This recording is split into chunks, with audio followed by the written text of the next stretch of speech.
This afternoon session will start off with Kelci McDowell. She's a reference librarian at the San Francisco Public Library Newspaper and Magazine Center. Kelci will bring a wealth of expertise in uncovering life story through historical newspaper. In this session, she'll guide us through techniques to locate obituary, extract family detail using both the SFPL resources and open access database.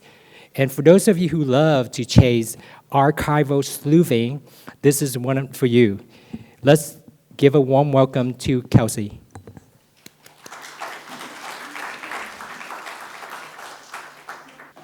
Hi, everybody.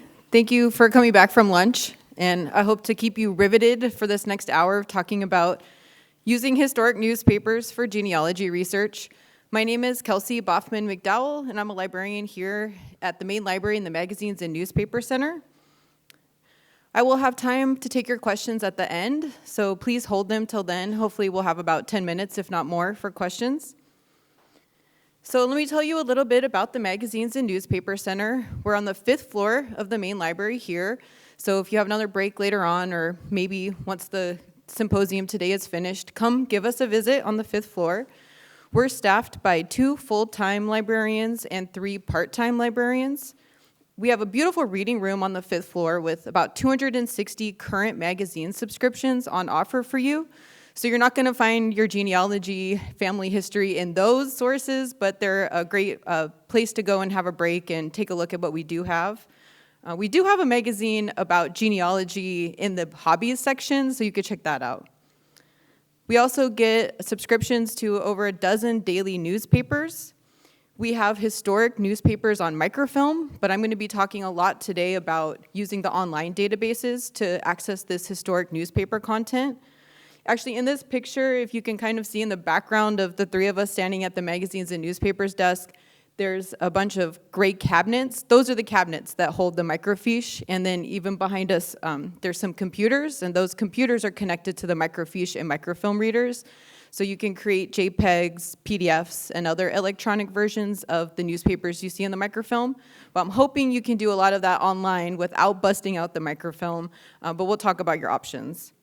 Also, we provide expertise in searching the online databases for the historic newspapers, and so we're there to help you either in person or over the phone or via email. And we provide courtesy services like looking up obituaries for you if the person you're looking for died in San Francisco, and other services as well. So I really want to emphasize that we are here to help you. 3 of us in the department have a background in academic libraries, and so we love helping people with their questions. The gnarlier, the better. Put us to the test. Send us an email and let us help you. Of course, we want to empower you to do it yourself too, but we remain at your service. So this is our email address for our department, Magazines and Newspaper Center, so mnc@sfpl.org. I also put our business cards on the back table over there, as well as some bookmarks for an online database called Newsbank that we offer the Chronicle through, and so I'll be talking more about that as well. But so when we have a break, stop by the back, get our business cards, and get our bookmarks. So I'm sure you could tell me a lot of ways that you've used historical newspapers in your genealogy research, but here's some things that I can offer you that I'm going to talk about in my presentation.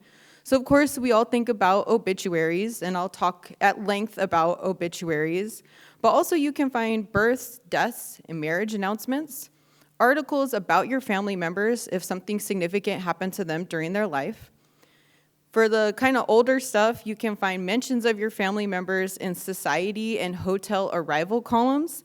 So I'll show you some examples of that. If your family member owned a business or operated a business in San Francisco, you can trace the business through time through newspapers and city directories. And then even if your actual family member isn't mentioned in the newspaper articles, you can get historic context to the life that they lived and the things happening in their city around them by looking at the historic newspapers. And I mean, I know I'm a total dork for it, but I love just picking a random date and reading a random historic newspaper and just seeing what was it like. If you read the newspaper from the day of the Loma Prieta earthquake, it's like this moment in time before everything changed and the earthquake happened at 5 p.m. And so, there's just some issues of newspapers that are just fun to read retrospectively, 20, 30, 40 years later, whatever. All right, let's dig into obituaries. We all think of, when you think, oh, I'm going to go to the newspaper to find something out about my family member, I'm going to go look for their obituary. But what is an obituary? What can you actually expect to find in an obituary? This is a really basic definition from the American Heritage College Dictionary, that it's a published notice of a death. But if we go to the Oxford English Dictionary, we actually have a very long definition that provides the layers of what you can expect to find. So historically, the basic definition, number 1 listed here, is a register in which deaths or obit days are recorded. So that's anything as basic as a burial register to a notice of a death printed in a newspaper. But then we get this second definition that goes into the nuances of it. So that would be a record or announcement of a death, especially in a newspaper or similar publication. Specifically, an appreciation appearing in a newspaper or news broadcast of an eminent or well-known person who has recently died, typically including a brief biography. And then it says formerly the section of a newspaper in which deaths are announced, and that's obsolete. I feel attacked by the Oxford English Dictionary because obituary sections still live on in newspapers. Our San Francisco Chronicle publishes an obituary section every Sunday, and then every day of the week they also have life tributes or obituaries written by people of their beloved family members who have passed away. So we'll look at examples of that as well. But the reason why I wanted to really dig into the definition is because what you're looking for may be available through another source, not an obituary. So you kind of want to manage your expectations and your search strategies of what you can expect to find. So I kind of think of it as in a quadrant of there's 4 things going on. There's obituaries with biographies, there's obituaries without biographies, then there's obituaries of people who led public lives or celebrities, and then obituaries for your everyday normal citizen.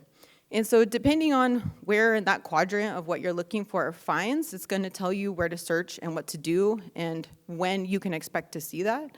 So when we talk about obituaries for our normal everyday citizens, which are probably the ancestors that you're looking for information about, those can appear much later than when the death occurred. So sometimes we see it as much as a year up to after a death that the obituary finally gets published in the paper. Also, not everybody gets an obituary. So it's really about the survivors of the deceased person to take the time to write this obituary, figure out, do I want to get it published in a newspaper? Do I want to put it online? Nowadays, there's a lot of online options. And then coming up with the money to do that as well.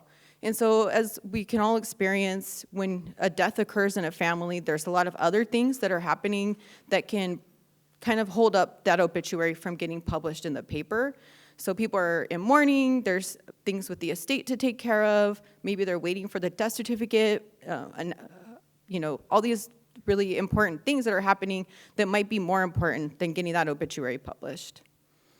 And then when we talk about famous people who had a really high-profile life, a journalist from that newspaper or a newspaper will be writing about the person and getting that published.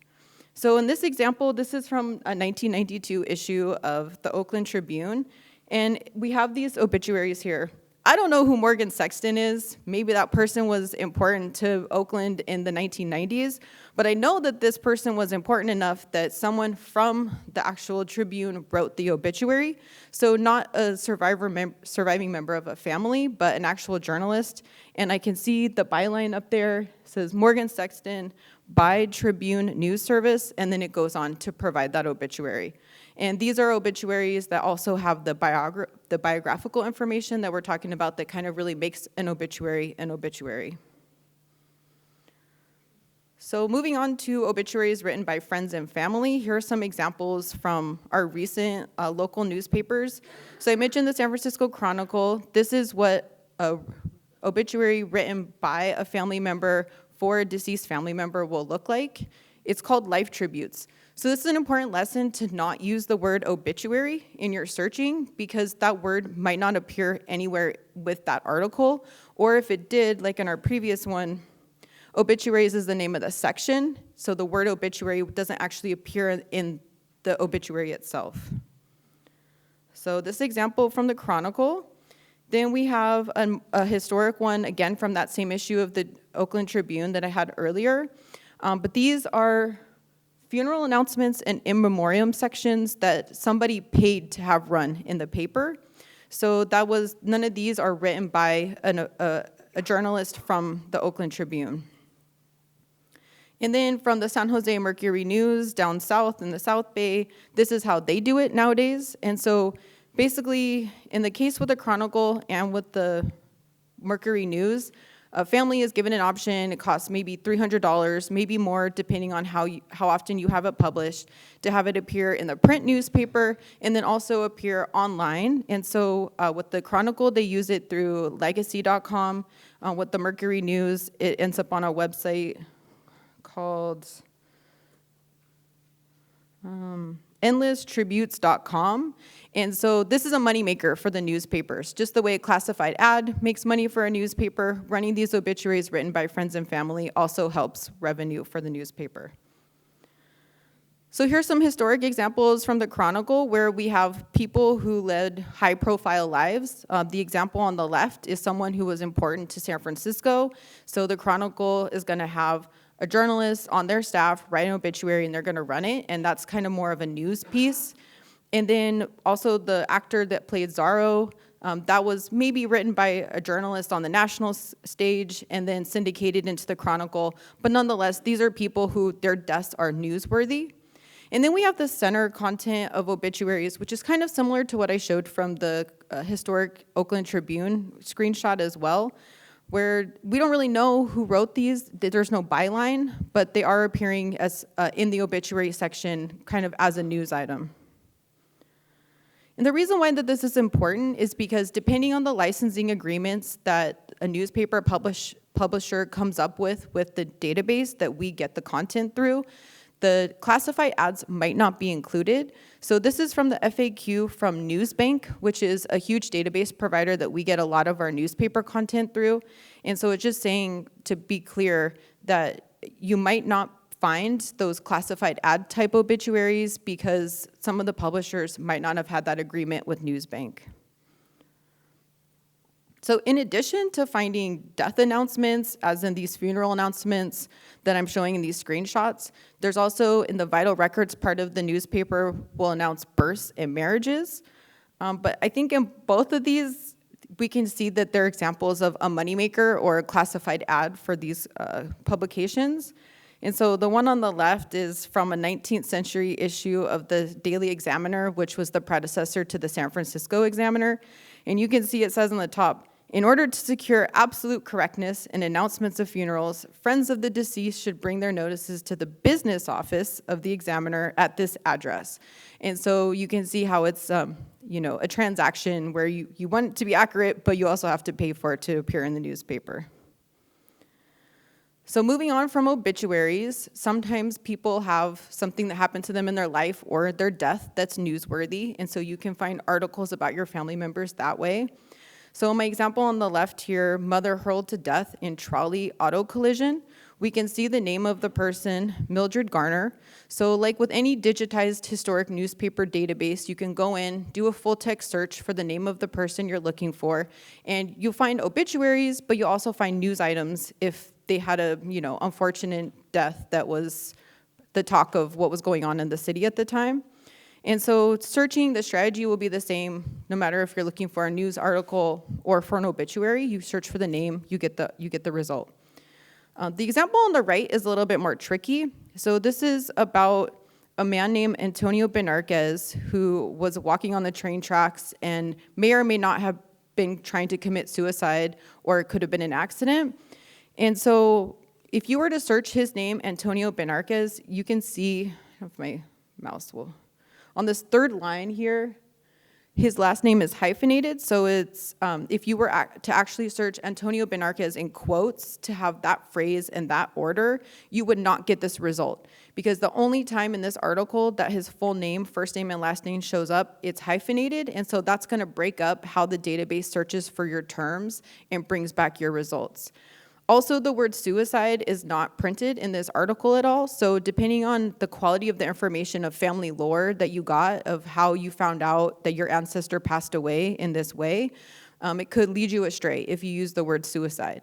So it's sometimes instructive to look at something and reverse engineer it and ask yourself, well, if I was searching for this, how would I have found it? And we'll talk about strategies like that in a little bit.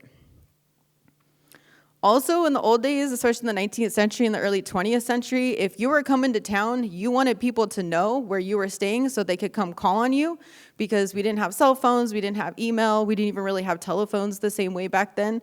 So they wanted to appear in the paper. So this would be kind of a fun way that you can track your ancestors' movings and comings and goings, even from San Francisco and beyond, if their name was published in the paper, as arriving to the Palace Hotel on 19th of October, 1889.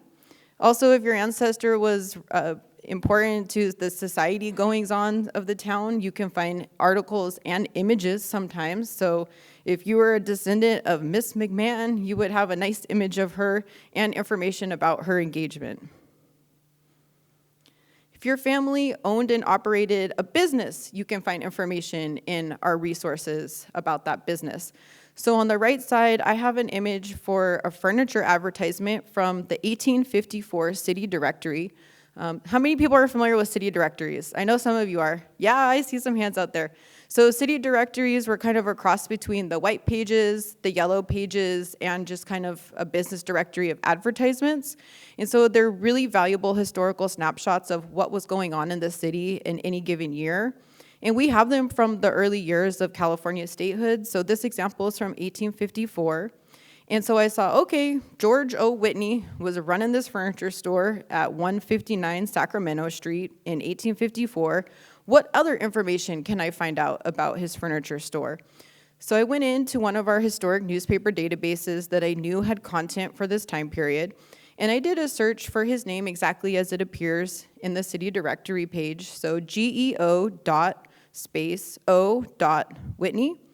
And I was able to find these two classified ads. So these are not newspaper articles that the newspaper wrote and ran on their own, but our guy, George O. Whitney, paid to have these advertisements taken out.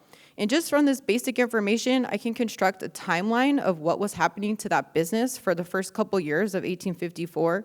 So the city directory image, this published in 1854, I'm assuming this went to press maybe at the end of 1853 or the very beginning of 1854. Then in the center one here where it says Great Bargains, that one is from April 1st, 1854, and it still has the address as 159 Sacramento. And then the one that says Miscellaneous at the top, it was originally started to be printed in April 27th, and then continued to be printed probably for 2 weeks. So this one was from May 13th. But by this time, we can see that it had moved to the corner of California and Liedenhofer Streets. So something happened in that month of April to make him move his business. And so that could provide you clues and maybe a trail to follow to find out, well, what was going on with my Whitney ancestors that they had to move the location of the furniture store.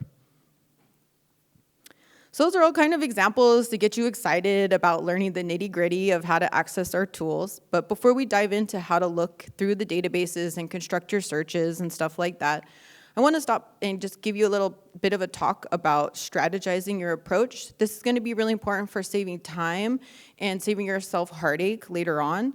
So the first question you want to ask yourself is, what do I already know and what am I trying to find?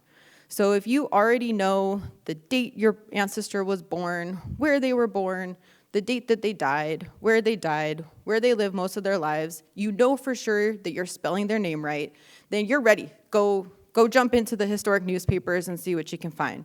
But if you don't know those things or you have any question about them, you can start with other tools. So this morning, I know at 10 a.m., you had a talk from my colleague about the general ancestry tools that we offered through SFPL.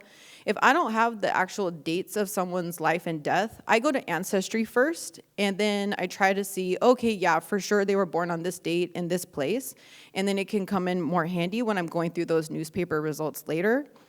And there's also free tools like Family Search and other things. And so, you pick your tool that you like, you make your account, you get familiar with that interface, and use that in tandem with the historic newspaper tools.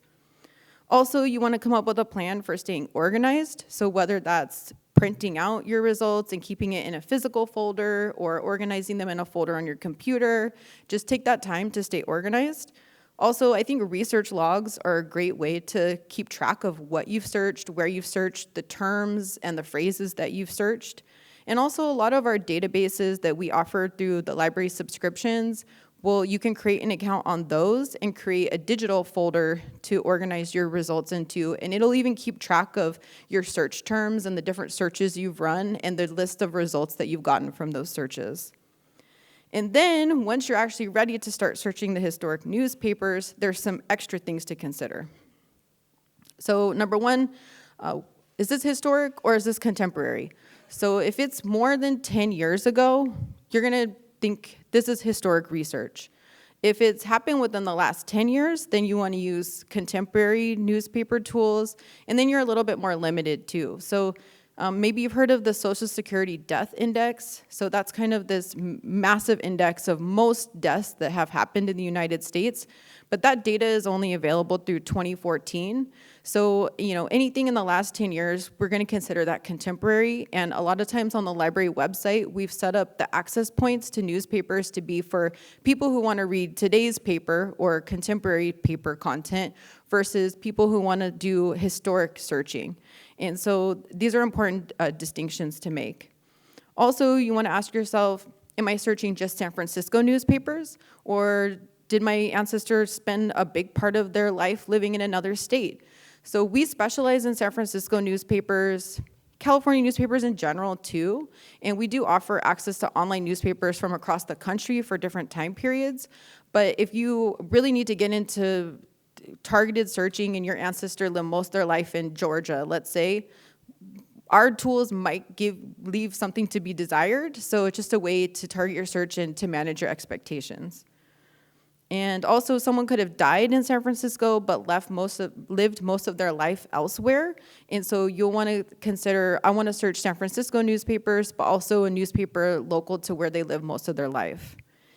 And then my main message that I want to send to you today is start with the digital. And so hopefully you can get familiar with the digital tools and using the online resources. It's so much faster to be able to do a full text search of what we have digitized in any of the databases. And if you try that first and you don't find something that's useful to you, then you can move on to the more historic microfilm, microfiche, maybe print indexes and stuff like that. But just remember, we're at your service, so if you don't even know where to start, just email us or give us a call and we'll help you. Even more important, because we do have complicated ways to get into all of our stuff. And so here's a little bit about kind of 4 ways that you can approach accessing the historic newspapers. So we offer a way to do it title by title. So if you know that you're looking for a particular newspaper for whatever reason, you can go into a tool we have called Periodical Finder and search for the title of that newspaper and get online and physical access options. You can also look that up through our classic catalog, but the classic catalog is mostly going to tell you what we have in a physical format. Sometimes there'll be a link if it's also digitized in an online place, like the city directories are digitized in the Internet Archive. So if you were to look those up through the classic catalog, you would find that link to the Internet Archive, but it's a roundabout way of doing it. And then we have the databases, which I've been mentioning a lot already so far. And these are the historic collections of digitized newspaper content. And I'm going to talk about ways to access those in a minute through 2 websites that we offer, which is the eNews website, which has a curated selection of newspaper databases that we recommend to you. You can also find a link to Periodical Finder so that you could search it by title if you know the title of the newspaper. And then there's the Magazines and Newspaper Center homepage, where we have links to our genealogy service tool, our research guide about obituaries, and more. So this is a screenshot of the eNews page. You can get this through the menu on the library's website or this shortcut. So sfpl.org/enews. And on this page, you can find the link to the Magazines and Newspaper Center. you can find the link to Periodical Finder. And you can click on where it says Access eNews Collections to expand that section to this curated list.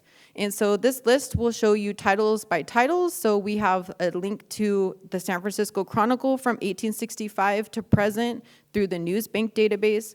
We also have a link to the San Francisco Examiner, 1865 to present through the ProQuest database. And then we have collections where you can search multiple newspapers at one time. And those are going to be curated to West Coast newspapers or San Francisco newspapers. So each tool and each option has something a little bit different to offer. And so this is also where your strategy comes in and your research log comes in. So you have, you can keep track of where you've searched and how you've searched it. So this is like a highlight of our curated databases that we like to guide your attention to. But there's more, there's so much more, and so more than I can talk about in the hour that I have today. And then this is our Magazines and Newspapers Center homepage. So this is where you find the link to the Bay Area city directories, which I've been talking about. You can find link to our historical digital newspaper collection links. So I'll show you a screenshot of that in a minute. Then a link to our obituary-related resources, so basically a research guide for obituary-related stuff. And then also the link to our obituary search request form. So we have a staff member who specializes in looking up obituaries, and he's done it for decades. He definitely looks in the Chronicle and the Examiner, because those are the easy ones. They're digitized from 1865 to present. And if he doesn't find there what you've asked him to look for, then he'll also maybe look in the microfilm too. So save yourself the trouble and ask us to do it for you. We'll be happy to. And then we have a list of what we do offer on microfilm. If you're not finding what you want through the databases, you can see, oh, is it available in microfilm? So this is the detail of the curated list of digitized historical newspaper resources. These are alternatives to newspapers.com. So how many times have you been searching in Ancestry and you said, hey, I found an obituary for your ancestor, and then it's like, oh, but wait, you got to subscribe to newspapers.com. We do not subscribe to newspapers.com for some reasons that are very good, but that's where Periodical Finder comes in. And so if Ancestry told you, oh, this obituary showed up in the Iowa City News or whatever, then you can go to Periodical Finder, search up Iowa City News, and see if we offer it through any of our databases. Or if you like to go into newspapers.com and just do that search, these are alternatives to that, where there's multiple newspapers in one source that you can search. There are some caveats to searching online in the digitized historic newspapers, which mostly is just quality. So a lot of what's in the databases is a copy of a copy. So first, that newspaper was photographed to turn into microfilm or microform, which is the standard preservation method for newspapers.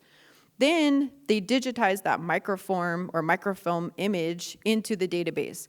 So there's a lot of levels of degradation that can happen there. And so we use a technology called OCR, optical character recognition. So the words that you search in the database, the results that you get, are only as good as how this technology can scan the image and recognize a letter form and then give that back to you as text. So this newspaper clipping I have here is a humorous take on it, where a journalist for the Alta California, I believe it was, the Alta California, was reported dead but was not actually deceased, and it was because of a transcription error with a middle initial. And so this stuff happened in the 1870s, and it still happens to us in 2025 with our different technology of how we represent letters and our typography and stuff like that.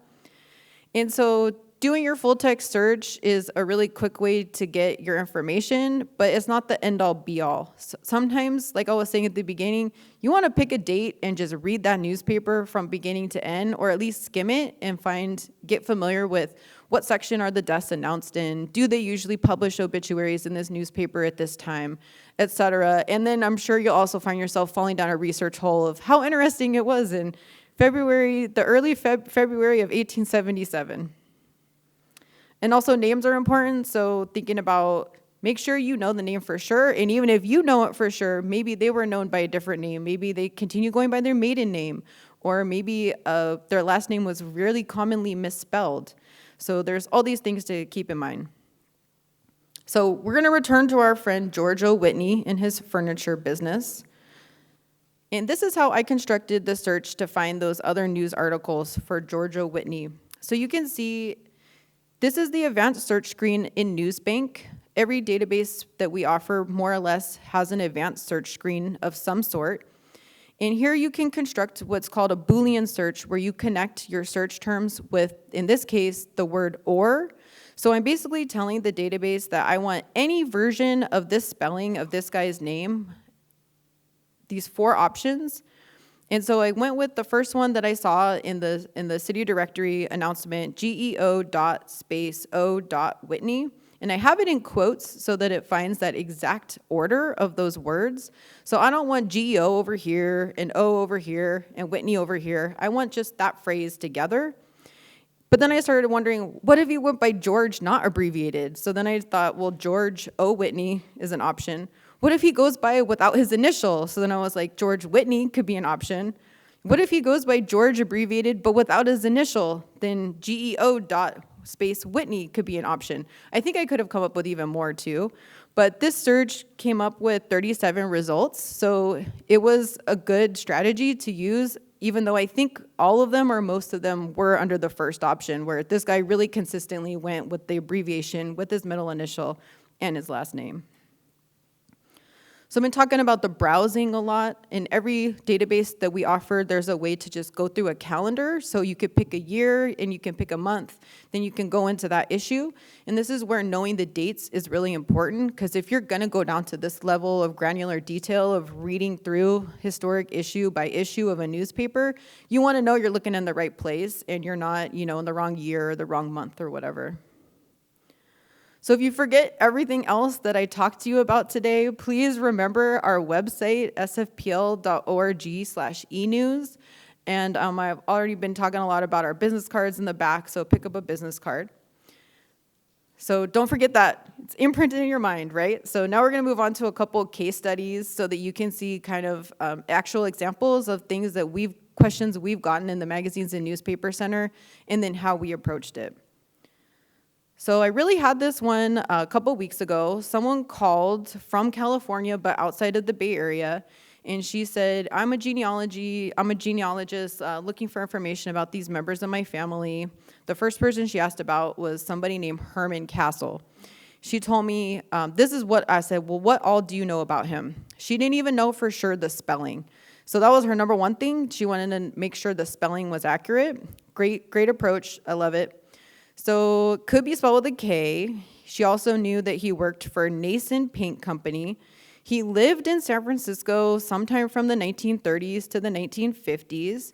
And like I said, the main thing was she wants to verify the spelling of his name. So note, I didn't know where he was born, what year, where he died, or what year. So I'm just trying to get a little bit of information about some time he passed in the middle of his life in San Francisco. So of course, my first step was to go to Ancestry. In Ancestry, there's a way to do an advanced search without automatically filling in what they ask you for. And there I was able to say, I know he lived in San Francisco from this time to this time. So I ended up saying 1940. And then from there, I got a few results that were very helpful for me. 1940 census and a 1950 census. So in the 1940 census, they had him living in San Francisco, but all it said was his profession was a driver. But by the 1950 census, he was actually living in Burlingame, but they did say he was a driver for a wholesale paint company. So I thought, that's pretty good. I'm 95% certain this is our guy, and it was spelled with a C, Castle with a C, not with a K. There was also telephone directories from several years of this time period confirming the address and confirming the date.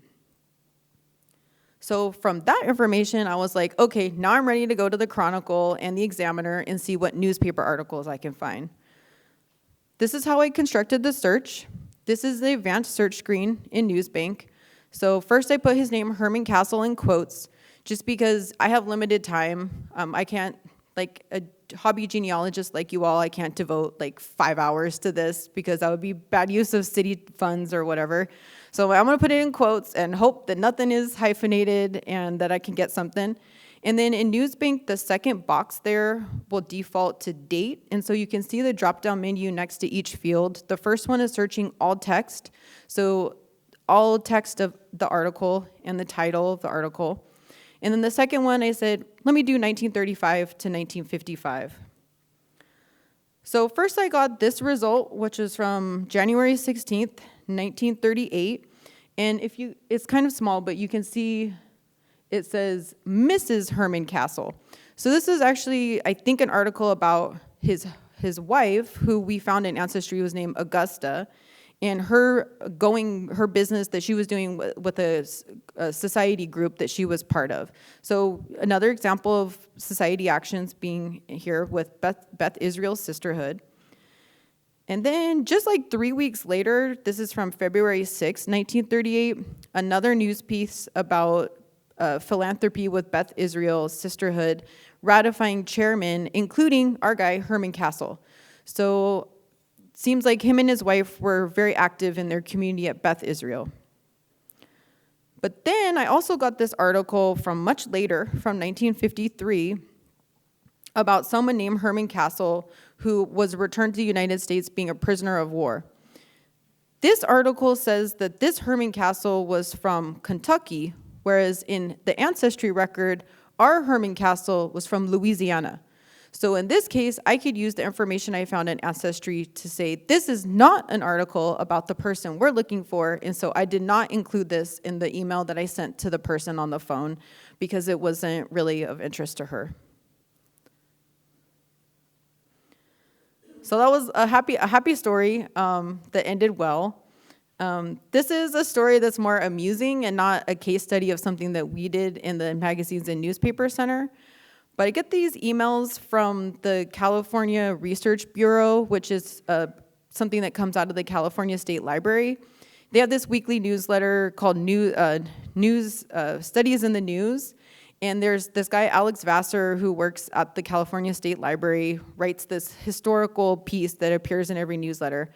So in this particular one, he was talking about an obituary for a person who used to be a state senator, Charles Henry Bryan.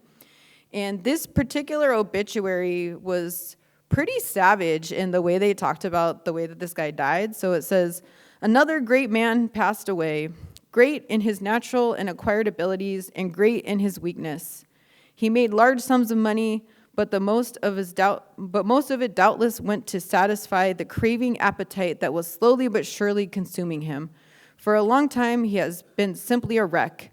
For several days, he has been on a big drunk and was under the influence of liquor at the time of his death, which is supposed to have been occasioned by choking on a piece of meat in soup which he was eating. May we not all learn a lesson from the fate of Charles H. Bryan?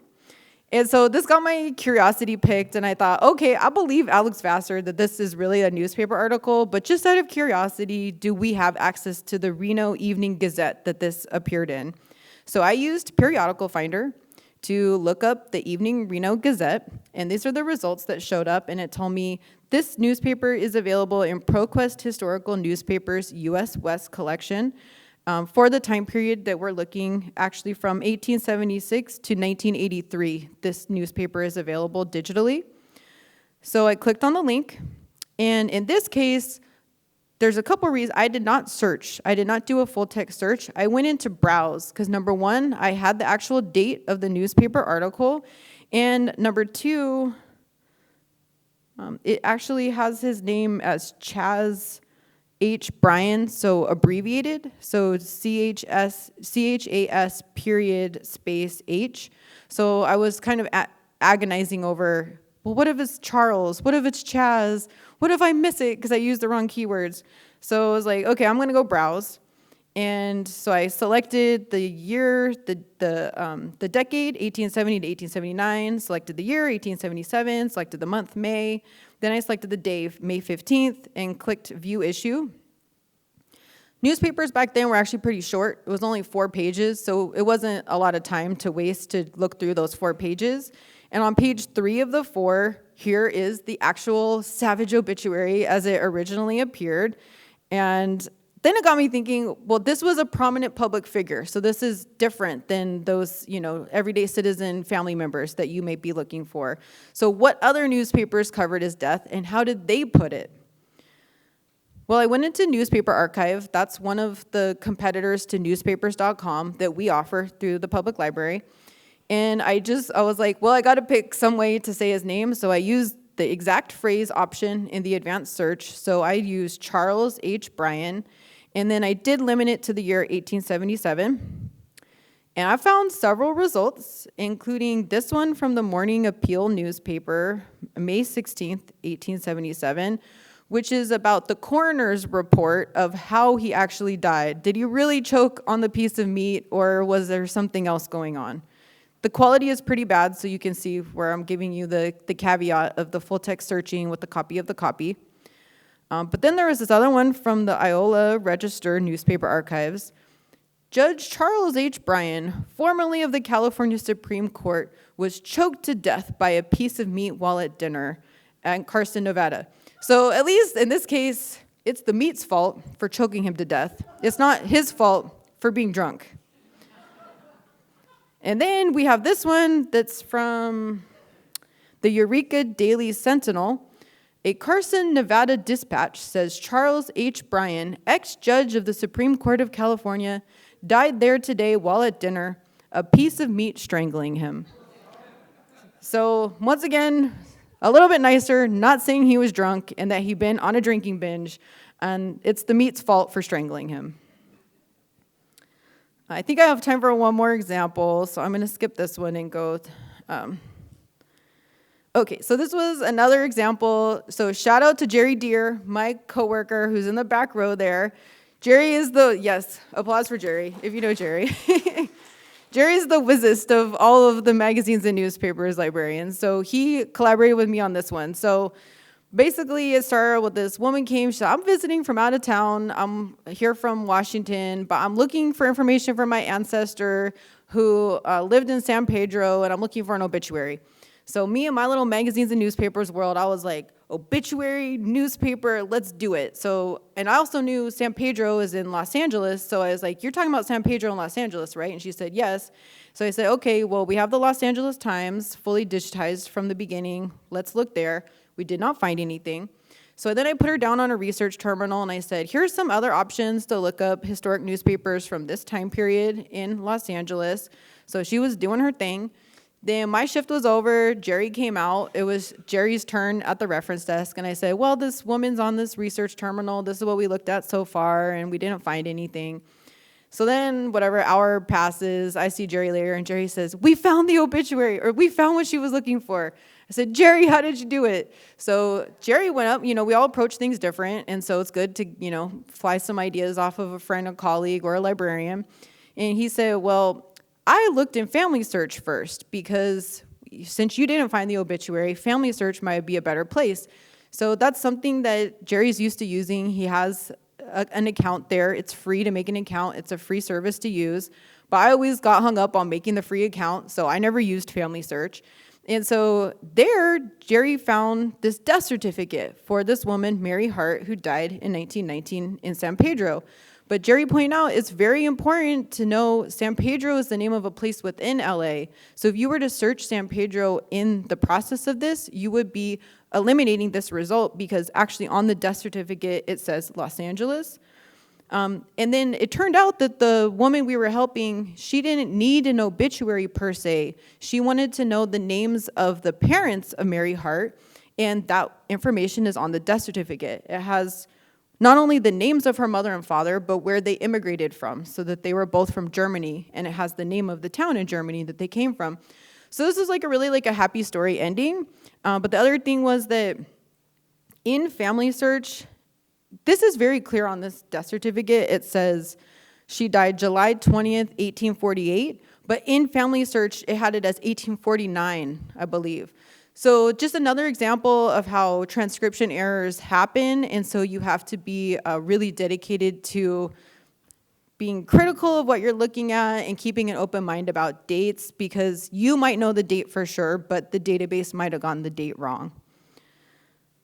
So thank you for listening to my presentation. I think we have about 10 minutes for questions, and just to remind you, we remain at your service, so hit us up if we can help you with any of your genealogy searching questions.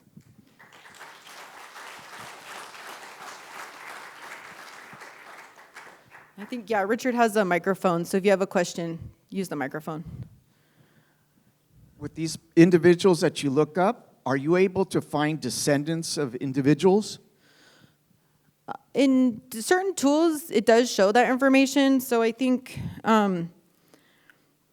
obituaries are very valuable for that because it usually lists who's the survivors, and then depending on family search or ancestry or some of the other tools that may have been discussed this morning, you can look at like hyperlinks to other family members, or even in ancestry they'll show a family tree. Sometimes I find that to be misleading because I think it's a family tree for the person I'm looking at, but it's not actually.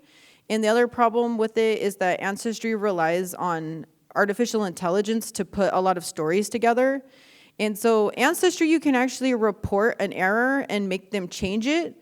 But I think with family search, it's a lot harder to. So basically, I think the answer is sometimes yes, especially in obituary and sometimes with ancestry tools, but to take it with a grain of salt, because just because it says that doesn't mean it's really true.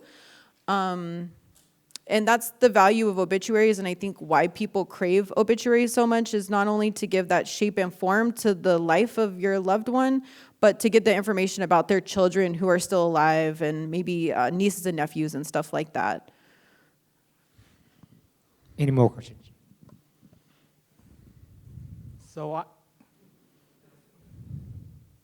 So I have a few notices in Chinese that I think one was printed in a Chinese newspaper.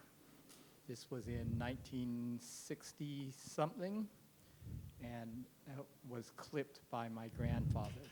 So I'm wondering what type of foreign language newsprint, do you microfiche, or what do you have of that? Yeah, good question. The Magazines and Newspaper Center is limited to English language periodicals. There's an international center on the third floor that has foreign language periodicals, and there's also the Chinese center on the third floor. That having been said, was this newspaper that you're talking about, was it a San Francisco newspaper, or do you know? Yeah, so there's one called East-West newspaper that was recently completely digitized in coordination with the San Francisco History Center. But I think that was English language or bilingual. So that can get a little bit more tricky. And so I would say talk to a subject specialist, maybe the Chinese Center or the genealogist on the third floor. It's a little bit out of my wheelhouse, but I will say we do have at least one database that has Chinese language newspapers and an ancestry tool that is specific to Chinese ancestry as well. I think Richard he's a specialist in this too a little bit. Yeah, so you can come to me, I can help you. So we have a question here. Kelci. Okay. Regarding the New York Times, how far back historically does that go? Yeah, we have the whole New York Times too. Let's see here. Well, this is where we go live. They probably don't want us to do this, but I'll show you. Because who knows what can go wrong when you go live. So here we are on the library's website, sfpl.org. So we go to click on Research and Learn. It's the second menu from the left. Then we get our link to e-magazines and e-news. There's more than one way to skin a cat. There's more than one way to do research. So you can also go to articles and databases and then look for N. But I'm up here preaching about the e-news page, so that's what I'm going to show you how to do. So here you just scroll down, and then this is that e-news section I was talking about where you need to click the link, and then this whole extra section expands. And then we have all the ones I was talking about, including the New York Times. So we have many access options to the New York Times, but the oldest one is, yes, historical is 1851 starting. And so this is where I was talking about ask yourself if it's a contemporary question or a historical question, because there's going to be different, a lot of these are through ProQuest, but depending on the time period, it'll be a different link or what we call a different product in ProQuest. And so then if we do click the New York Times historical, it'll take you into here and then you could do your searching. But also if you go to publications, you'll see these historical ones. So 1851, it was called the New York Daily Times through 1857. 1857, it changed the name to the New York Times, and that's a product through 1922. So that's basically the public domain stuff. And then 1923 through 2021, that's the more current historical stuff. And so to browse, you would want to go into these links and then pick, or you could do your search on the previous page. And I was talking about how every database has an advanced search option. So this is what the advanced search looks like in ProQuest. So you could do your ancestor's name in quotes. Kelci, I have another question right here. Sure. Hi, thank you for your presentation. I have a question about the business one you had with the GEO, George one. So when you put that through, would you get information about him personally as well? You know, when you put that through, not just the business. Yeah, exactly. And so that's the beauty of doing that full text search where you just use a term, you use their name as a term, and then you could find, let me go back to that page. So in this case, it was only advertisements from his business. That was as public of a life that he led, apparently, and he didn't have a noteworthy death or anything else happen to him. But in the event he had, then yes, it would have shown up. Yeah. But also, I only did this search in like one of the historic newspaper sources, and so if I had done it multiple iterations in multiple places, I might have found articles that talked about other aspects of his life, but you never know until you search and you see what's out there. Another question here.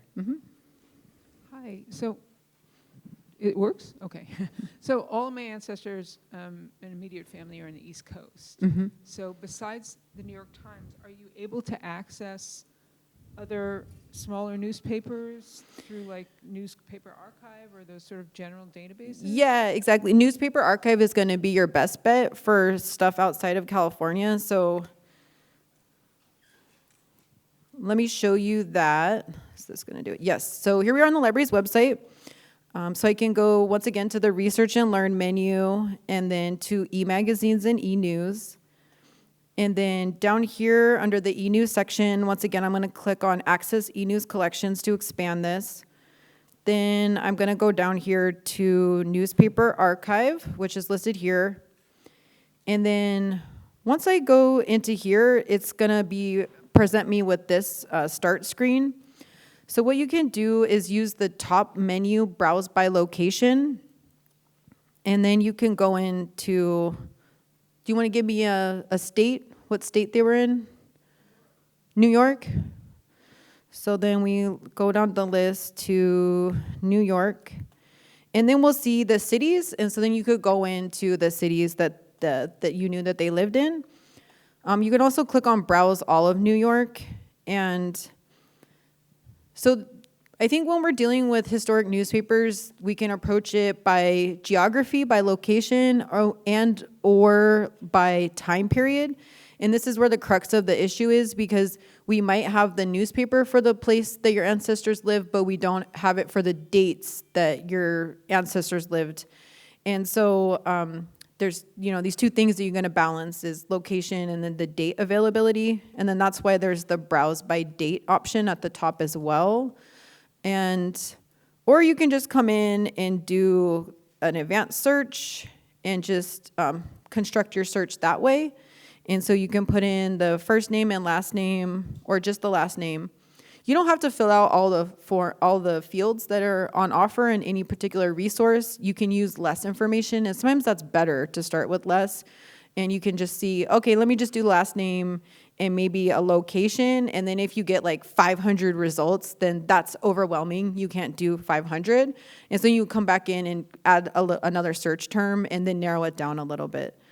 So there's, like I said, lots of ways to skin a cat, lots of ways to do research. One last question.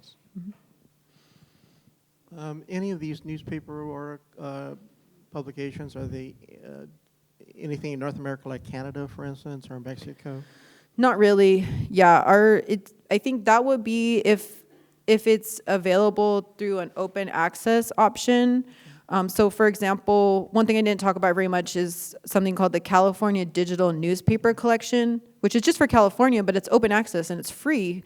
So if Canada has something similar like that, especially for the time period you're looking, so the older it is, the more likely you can find it for free online because it's in the public domain. More recent stuff, it's harder to find it. But so really I will say the one thing we do have is called Access World News, and that is a world database, but that stuff is the furthest back it goes generally is in 1985. Okay. So if you're looking for something older than 1985, it's probably not going to be an Access World News. But that's, so the bookmarks I have in the back, we just recently expanded that database. So it was just America's News. Now it's been expanded to World News. And that's also the database provider we get the Chronicle through. So our historic Chronicle. So, and then we're promoting it here with this banner image. So you can play around with it and see. I will say one last thing.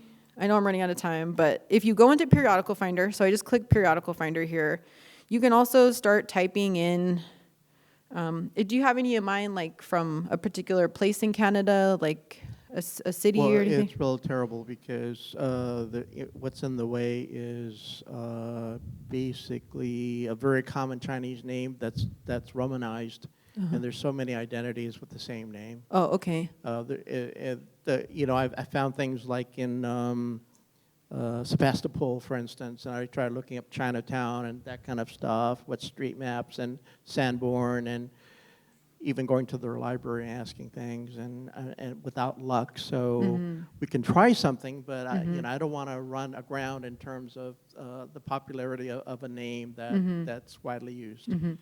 Yeah, that's where the triangulation of the other information is important. So if you do know, oh, there was some ancestors that lived in Alberta or, or in Toronto or whatever, then you could go into Periodical Finder. Yeah, I have anecdotal stories about my cousin, and that's another topic, but real quickly, I was searching for like 18 months for my lost relatives, and I finally found my aunt's obituary, and I went all through all the names and her grandchildren. She had like 16 great-grandchildren and something like that, and then I found one name that happened to be a granddaughter, and then I contacted her, just looked her up in Toronto, and contacted her mother, who was my cousin, and we, and that was a success story. That's great. The only way I could figure out where surviving people lived, and people really at my aunt. Yeah, so now that you know great. that, maybe you go into one of the Toronto papers that we do have access to, and then you could do further searching. But that's the beauty of an obituary, 16 great-grandkids. So that's a good note to end on. Thank you for sharing. Thank you all. Have a good rest of your Let's put our symposium. hands together for Kelci.